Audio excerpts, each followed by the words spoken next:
Fala pessoal, tudo bem com vocês? O Corinthians está nas quartas de final da Copa Sul-Americana, com Hugo decisivo mais uma vez.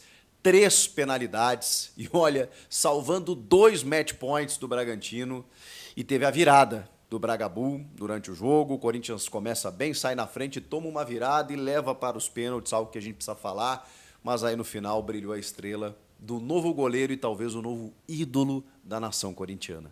Chega mais, eu sou o Chico Garcinski. Bora, turma, vamos falar dessa classificação do Corinthians sofrida, do jeito Corinthians. É assim que é torcer pro Corinthians? É desse jeito, rapaziada? Precisa desse sofrimento todo?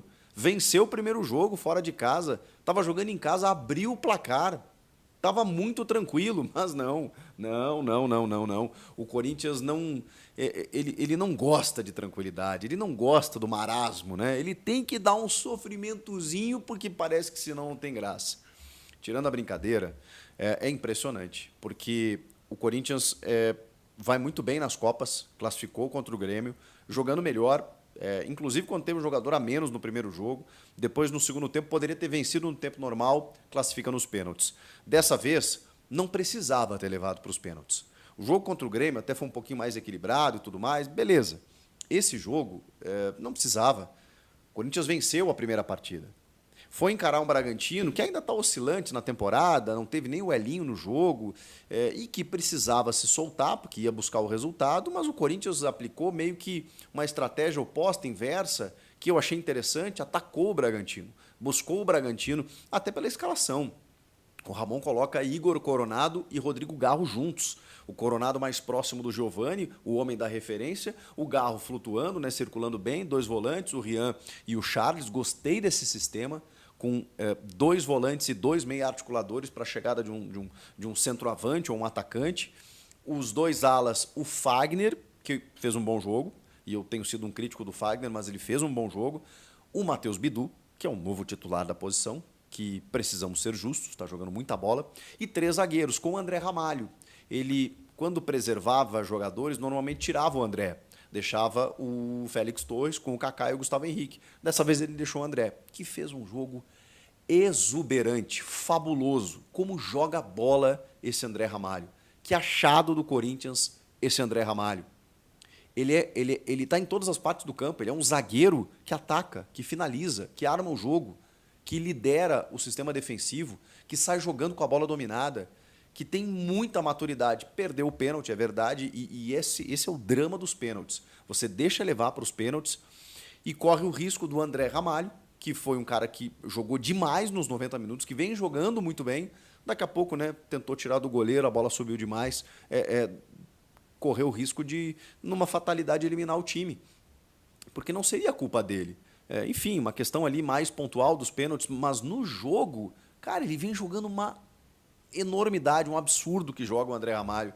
E tá jogando todos os jogos, e chegou, cara, da Europa agora há pouco, e assim, sabe, sobrando, deitando. E numa linha de 3, ele voa, ele cresce, porque aí ele se solta, ele joga como um volante, ele avança a linha, ele cai pela direita quase como um apoio ao lateral. Ele meio que tenta carimbar as bolas, assim, do tipo, dá pra mim que eu vou começar a resolver a partir de trás aqui a construção do jogo. E quando o clarão se abre, irmão, ele finaliza e finaliza bem. Obrigou o goleiro a trabalhar. Olha, muitas vezes o Fabrício, o goleiro do Bragantino. Enfim, no segundo tempo deu até um voleio, né, que a bola foi por cima, mas o goleiro salvou.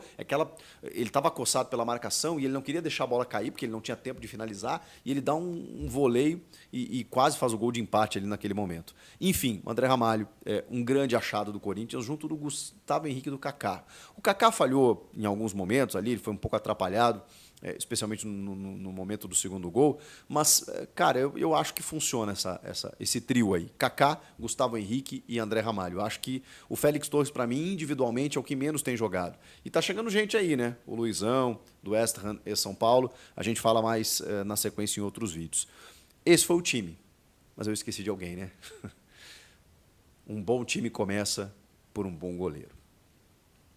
Senhoras e senhores, Hugo Souza nasceu para vestir e jogar no Corinthians.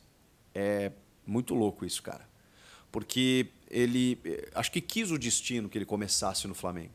mas a vida dele, a missão dele, a meta dele, a sina dele era ser Corinthians, porque ele é muito Corinthians. Você vê na cara dele o jeito de jogar, o jeito que ele defende o Corinthians, como ele quer dar certo no Corinthians, como ele quer ser contratado pelo Corinthians, como ele quer fazer história no Corinthians.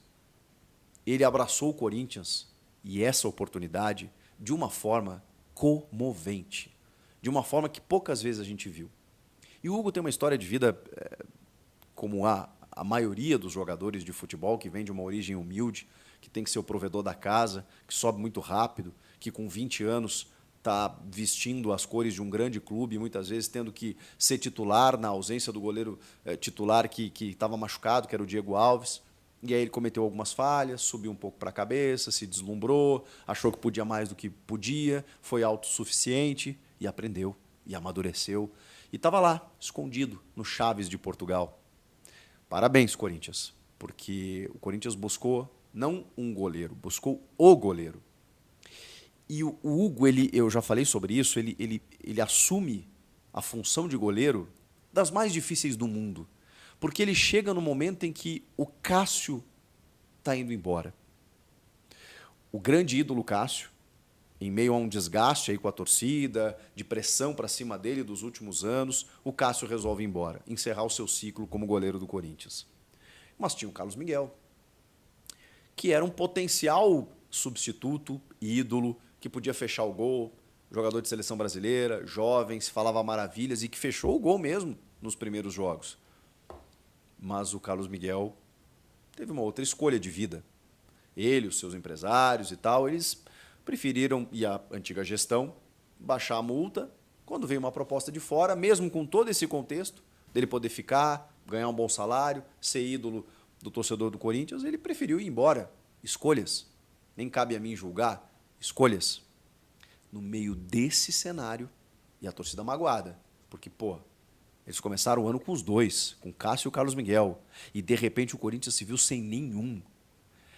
No meio de tudo isso, chega o Hugo Souza, que eu aqui cheguei a dizer, traz um goleiro afirmado, um goleiro que saiu do Brasil contestado, está escondido lá em Portugal.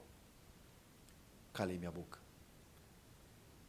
Que personalidade, porque ele assumiu a função de uma maneira espetacular, espetacular. Meus aplausos, Hugo Souza, porque não era fácil fazer o que você fez, não está sendo fácil fazer o que você está fazendo. E ele começou a construir a sua história, começou a construir uma idolatria já, que obviamente vai ser confirmada e referendada por títulos e grandes jogos, mas o que ele fez hoje já está na história.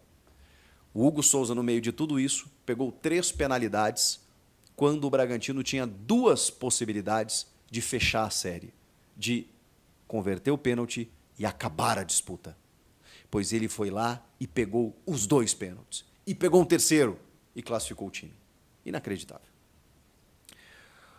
Hugo Souza, senhoras e senhores, que durante o jogo já tinha pegado muito. E aí vai para os pênaltis e ele resolve, ele decide. E ele tem sido o melhor jogador do time, junto do Rodrigo Garro, do André Ramalho, mas o Hugo tem resolvido. Que goleiro o Corinthians contratou? Mas assim acertou na mosca. Parabéns para quem contratou.